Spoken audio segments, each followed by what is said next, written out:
4 will go funnel conversion rate optimization.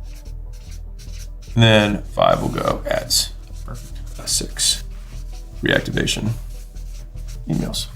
Corey's at stage 5 on the $100 million scaling roadmap. He's at productize. So he's got 10 to 19 people who work in the business. He's got maybe 2 or 3 people in the business that are kind of like manager leaders that are running this thing. Now, some of the issues that he's dealing with is that customers are having nothing else to buy and churn. We have to figure out how we can get more repeat business for the business. His qualified leads are too expensive and cap your ability to advertise. And so what we're doing is we're trying to improve the throughput on his existing advertising process so that he can get more leads because he can handle more leads. We're creating more sales materials, tweaking pricing, sales process, creating a CS playbook. All of this stuff is the things that happen all the time at the productize stage. And so if you're like, shoot, that's almost exactly what he's going through. That's because businesses behave in patterns. And so if you're not sure what stage of business you're at, this scaling roadmap is 100% free. You can go and get it at acquisition.com/roadmap and put in your business details.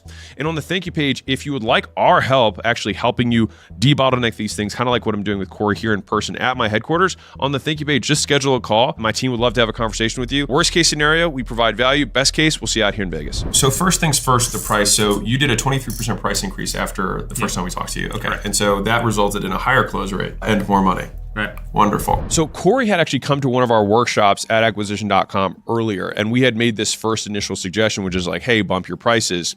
And he obviously saw a big improvement, right? He was able to charge more and close more. And the reason we made that recommendation is because we looked at, businesses in that space and we're like, we think you're mispriced. Some people may be like, how could you raise prices and close more? Well, let me explain. There's 2 scenarios where this could be true.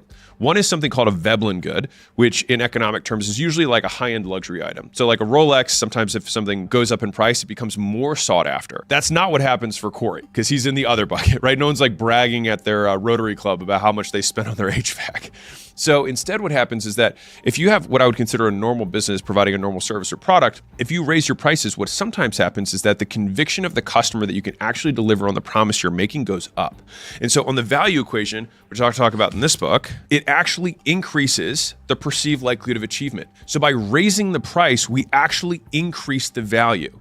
And this is why I talk about charging premium prices. Page 48 in the offers book, I talk about the virtuous cycle of pricing.